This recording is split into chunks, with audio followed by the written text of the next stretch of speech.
We do often talk about the here and now with Manchester United and the trials and tribulations, and it can get slightly depressing, especially at the moment, being a Manchester United fan. But obviously, we've been United fans for decades, and we've seen so many great players and terrible players come through the club. We all know that. But when we're talking about like hero status, the players that got you into supporting Manchester United, mate, Yeah. these are the players that I feel like we don't talk about enough. So I think we're going to talk about the heroes of Manchester United from past and present, and just talk about the players that keep us loving Manchester United. So to kick us off, who have you got? Because I know you want to read out a list, but I'm not going to allow it. So Yeah. it's one. We're going to stick to the rules on this one. So you get one. Yeah. You get one pick, mate. No, You get one pick this week. it's one pick, and I think it's a big pick. He's obviously a United legend. He's a Cantona, me. Oh, it's mine as Yeah. well, mate. It's mine as Is well. it really? But Right, you know yeah. what? Do you know what though? I didn't want to tell you, and I didn't want you to tell me because I kind of had a feeling that it would be Cantona, and I thought we'd Yeah. both end up talking about it. So it doesn't matter, like if it's two separate ones. Oh no, you've stolen mine. It's difficult to Yeah. do that. But No, Cantona, top it's, of the list. But why for you? I Why for you? as a kid, my dad used to always take, because I'm from Bury, my dad used to always take me to Bury, and he used to watch Bury at Gig Lane, live near Gig Lane, and the fans used to do my head in whinging. This I might try and cut the story down. He used to do my head in. Just did. My uncle was a United fan, and he said to me, I think I must have been eight or nine or something like that. He said, "I'll take you to Old Trafford." And I was like, really? Oh, right, okay. Never, because I've only ever been to that. Did what, 4,000 or some whinging people. And we Yeah. went to Old Trafford, and he stood in the Stretford end, and cancer. And I was like, what is this? This is absolutely brilliant. And yeah, and since then, like whenever my dad took me back to Gig Lane, I was like, oh, this is garbage. So from then on, I followed United. And yeah, the signing of Cantona, obviously, as a United fan, it seemed to have spur us on, didn't it? But his performances when he won games on his own are what I remember. Him Yeah. being the main man, he's scoring important goals, turning up a Crystal Palace goal. There was a goal his performance at Newcastle. Those kind of things. There wasn't really players doing that, and that seems his goal in a cup final against Liverpool. These moments as a kid, especially as 8, 9, 10, going up to 13, Yeah. they influence you. And he was the first name he had on the back of my shirt. I still wear it now, as you've seen on the podcast. I still got a Cantona shirt on the back. And when I wear that and I go to the game, and when you wear that, you watch games in the pub and things like that, fellas come up to you, 60-year-old, 70-year-old, oh, Cantona. And they still talk, we still all reminisce about Cantona. And we still all think of him as a club legend. So yeah, when you say club legend, first name, first person I thought of, collar up, Cantona. Yeah. I think that's the big thing. I think from our era, so 80s to now, obviously we were super young in the 80s. But during the 90s, like that early 90s football, Premier League era, when it was kicking off, you're right, there weren't that many superstar players that were as big as Eric Cantona. And do you know what the weird thing is? Like my fascination with Cantona came before he'd even gone to Manchester United, because he was I think was he at Sheffield Wednesday? He He was had at trials at Leeds. Sheffield Wednesday. He had a That's it. trial at Sheffield Wednesday, didn't he? Yeah. Yeah. And weirdly, and I might have remembered this wrong, but weirdly, I think he was in like one of the early Sensible Soccers as like a Sheffield Wednesday player. I think so.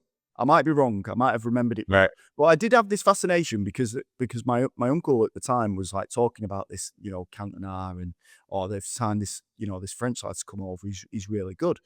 And then I watched a couple of games when he was at Leeds, and I was like, yeah, he's good, this lad. And then it was like, he's going to United, and that just blew my mind. And obviously I was already following him, following his career from his trials at Sheffield Wednesday to playing for Manchester United. And as you say, collar up, didn't matter who you supported. Everyone in the playground or everyone that was playing football, collar up on their shirts, because everyone wanted to emulate him. And he was like a really imposing figure as well, because he wasn't the fastest, but barrel chested. Yeah. Aura.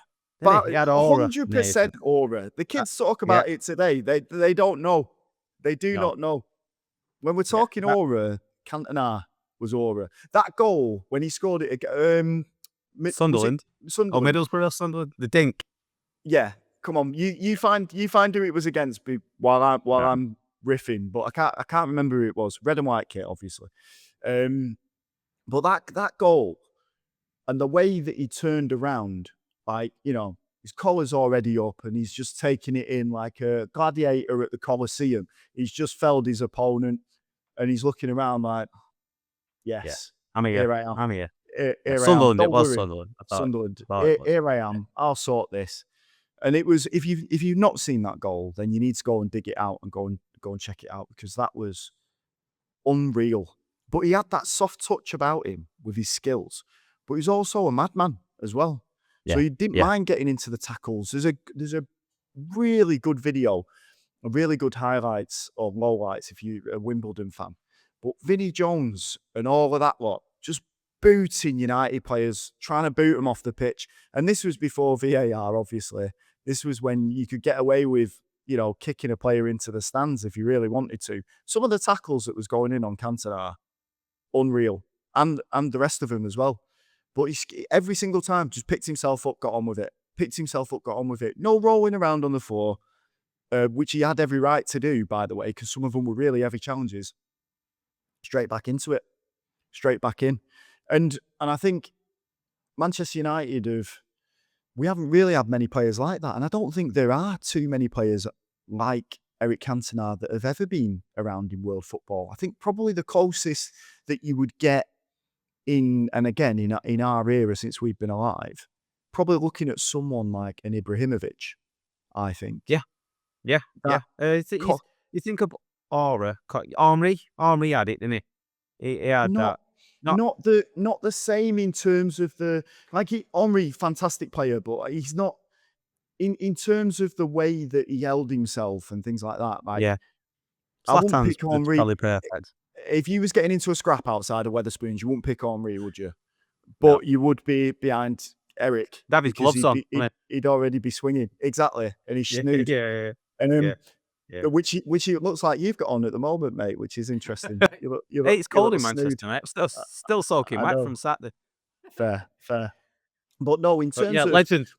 Exactly. And I guess hero status, it just has to be. Maybe this section will be called the Cantona's Heroes. The Eric Cantona Award, because it does.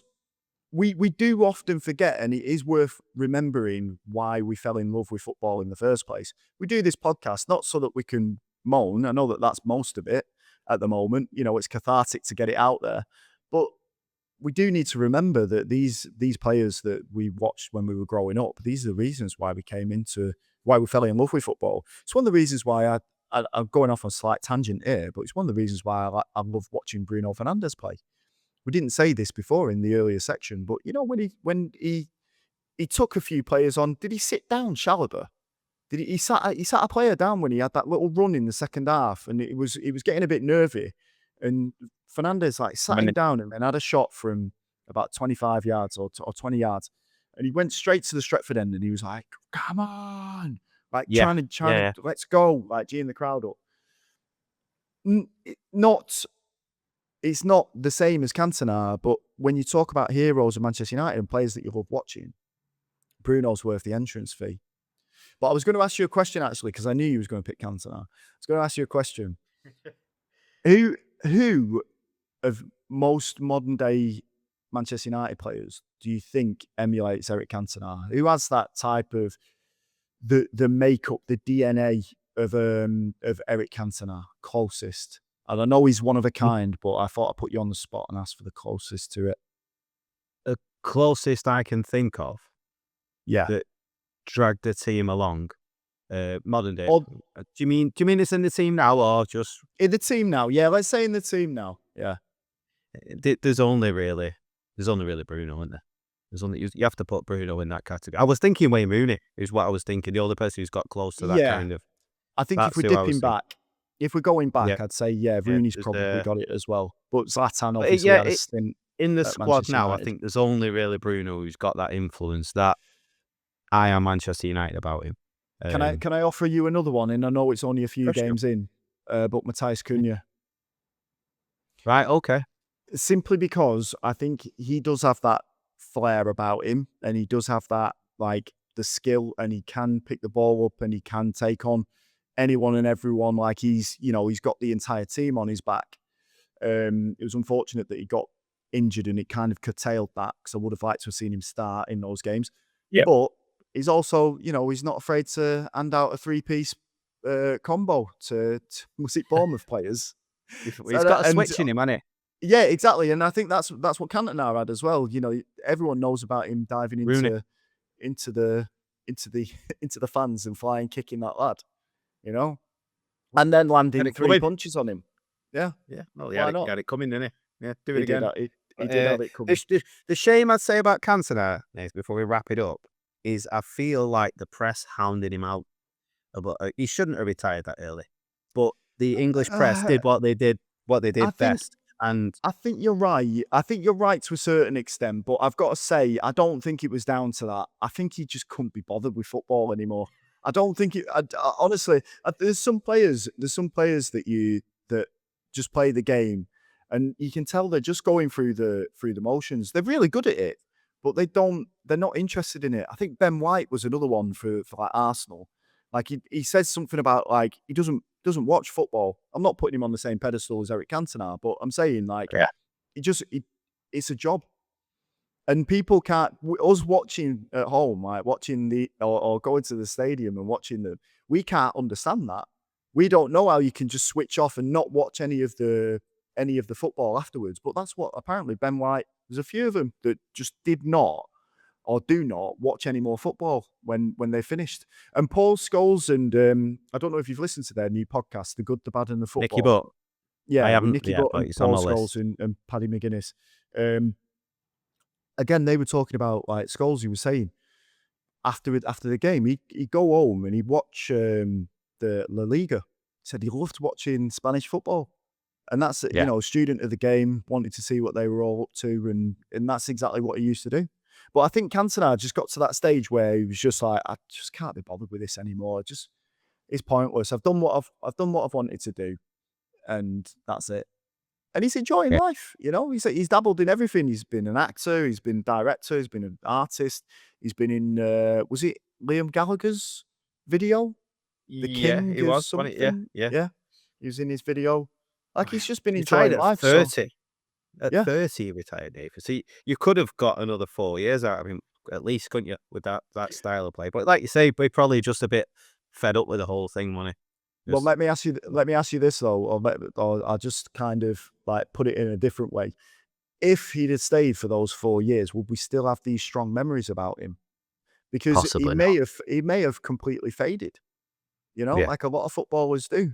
Back then, they weren't these animals that could just keep going and going and going for years and years. It takes its toll on you playing football back then. There weren't the supplements and all the rest of it that they get now. Or the little, It says here he lost his passion for the game and couldn't concentrate on it at the required level anymore. So do you know what he probably was? He probably realised he was on a bit of a dip and thought, no, I'll go out while I'm at the top as a legend. Exactly. Why not? Which, yeah. Who are Cantona? Love it.